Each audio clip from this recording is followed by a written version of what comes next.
শুভ সকাল বন্ধুরা, কেমন আছো? আশা করি আমার সকল বন্ধুই ভালো আছো, সুস্থ আছো। তো দেখো, প্রতিদিন আমি তোমাদেরকে দেখাই রান্নাঘরে আমি চা করি, জল গরম করি, এসব কিছু।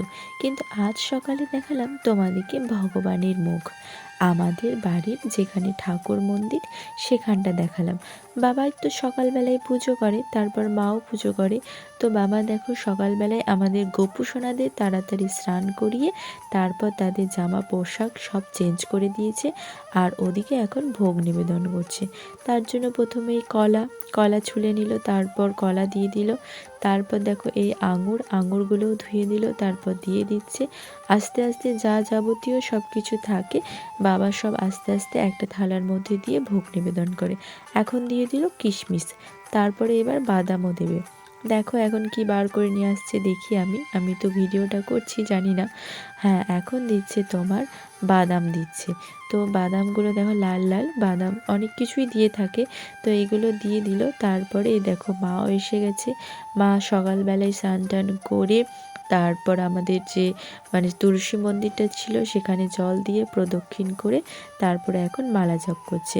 আর বাবা সবশেষে দিয়ে দিল তোমার পেন খেজুর। তো দেখো কত রকম কিছু দিয়ে আমাদের গোপাল ঠাকুরকে বাবা ভোগ লাগাচ্ছে।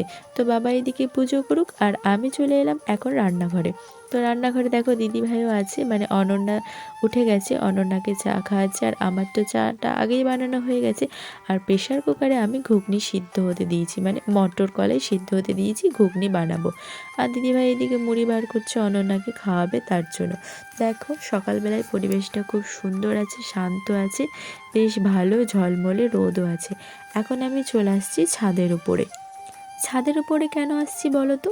আমি সকাল টাইমে খানিকক্ষণের জন্য ফোনটা রেখে দিই ছাদের উপরে ভিডিও আপলোড করার জন্য। তো আজকেও আমি নিয়ে চলে এলাম ভিডিও আপলোড করার জন্য। তো দেখো সকালবেলায় ছাদের উপরে যে ভিডিওটা করেছি সেখানে দেখো দূরে হালকা হালকা কুয়াশা মনে হচ্ছে, আর সূর্য উঠে গেছে। আর কালকে রাত্রে গিয়েছিলাম আইব্রো করতে। তো দেখো আইব্রোটা করেছি, ভালোই করে দিয়েছে। একটা বিয়ে বাড়ি আছে তার জন্য করেছি। আর সকালবেলায় দেখো চোখ মুখগুলো কেমন ফোলা ফোলা হয়ে আছে। আর এই দেখো আমাদের যে দেয়ালটার কাজ চলছিল পেছন দিকে, সেটাও পুরোপুরি মোটামুটি হয়ে গেছে। এদিককার কাজটা কমপ্লিট হয়েছে, আবার ওই দিকে আর একটা দেয়াল আছে যেটা কাজ করছে। আর এটা কি বলো তো, এটা একটা বিট করা আছে। দাঁড়াও, তোমরা পুরোটা দেখলে বুঝতে পারবে এটা কিসের বিট আছে। তোমরা হয়তো কেউ কেউ জানো, কেউ কেউ জানো না। যারা দেখেছো, এই দেখো কল, এটা পাইপ লাইন আছে। তো এটা পাইপ লাইনের ইটা খুব সুন্দর করে বিট দিয়ে দিয়েছে। আর এই দেখো এখন ছাদের উপর এলাম, ছাদের উপর কাজ চলছে। বাড়ির পেছন দিকগুলো এই যে আমি ছাদের উপর থেকে দেখাচ্ছি। দেখো এই দেখো মিস্ত্রি করছে, তোমার এই দিকটা প্লাস্টার করছে। আর আজকে এই যে ওই দিকটা হয়ে গেছে, এই দিকটা শুরু করেছে। প্রথম ওপর থেকেই চলছে, তাই মাচা করে তার উপর চেপে মিস্ত্রি করছে। তারপর আমি চলে এলাম বিকেলবেলায় দেখো এই যে বাবু খেলা করছে। আমাদের পাশের বাড়ির দুজন বাচ্চা, এটা মামার বাড়ি, ওদের এসছে বেড়াতে। তো এদের সঙ্গে খেলা করছে, দেখো ক্রিকেট খেলছে, বল খেলছে। এরা দুজনে ভাই বোন। তাই দেখো ওদের সঙ্গে বলগুলো ছুঁড়ে দিচ্ছে, আর ওরাও এনে দিচ্ছে, খুব ভালোবাসে। তারপর সন্ধে হয়ে গেছে, সন্ধেবেলায় বাবু খাচ্ছে আঙুর। তো দেখলে যে গোবিন্দকে ভোগ দেওয়া হয়েছে, আরও অনেক ছিল, সেখান থেকে ওর দাদু ওকে বাটিতে করে দিয়েছে। সেই আঙুরগুলো ও এখন বসে বসে খাচ্ছে। আমি এসে দেখছি আঙুর খাচ্ছে। বাবাকে জিজ্ঞেস করলাম কে দিল, বাবা বললো আমি দিয়েছি, ও খাচ্ছে, খাক। আর এই যে এই গিফটটা প্যাক করে রাখলাম, বিয়ে বাড়ি আছে, বিয়ে বাড়িতে তো দিতে হবে তোমার গিফট।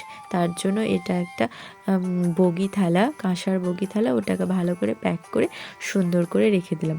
আর এই যে আমাদের বাড়ির সামনের দিকটা পাকা বাড়ি থেকে একটা চালা নামানো হবে, মোটর সাইকেলগুলো রাখার জন্য।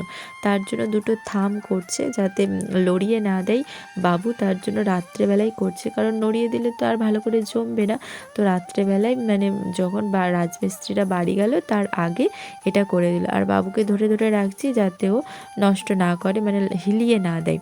রাত্রেবেলায় তো ঘুমিয়ে যাবে, তো সারা রাতে প্রায় এটা জমে যাবে। আর এই যে গাছটা দেখাচ্ছি না, এই ফুলের গাছটাও কাটা যাবে, আর একটা আমাদের যে জবা গাছ আছে সেই জবা গাছটাও কাটা যাবে। আর এই যে এখানে বাইকগুলো থাকে, বাইকগুলো বাইরে রাখলে এই জায়গাটা পুরো ফাঁকা হবে, এখানে তোমার বসা সব কিছুই করা হবে। তাছাড়া তোমরা জানো তো এখানে বাইকগুলো থাকে, তো এই জায়গাটা কাজে লাগাতে পারা যায় না। আর রাত্রের খাবারও আমি বানিয়ে ফেললাম। রাত্রে বানিয়ে ফেললাম তোমার এই যে গরম গরম রুটি, আর বানিয়েছি দেখো বুট দিয়ে আলু দিয়ে একটা ঘুগনি মতো বানিয়েছি, সেটাও তোমাদেরকে দেখাচ্ছি। এই দেখো, এটা প্রেশার কুকারেই আমি মশলা দিয়ে একবারে বানিয়ে দিয়েছি। তো আজকের ভিডিওটা কেমন লাগলো সব মিলিয়ে অবশ্যই আশা করি তোমাদের ভালো লাগবে। যদি ভালো লাগে তো অবশ্যই আমার চ্যানেলটাকে লাইক শেয়ার সাবস্ক্রাইব করে দিও, আর আমার পাশে থেকো। শুভরাত্রি বন্ধুরা।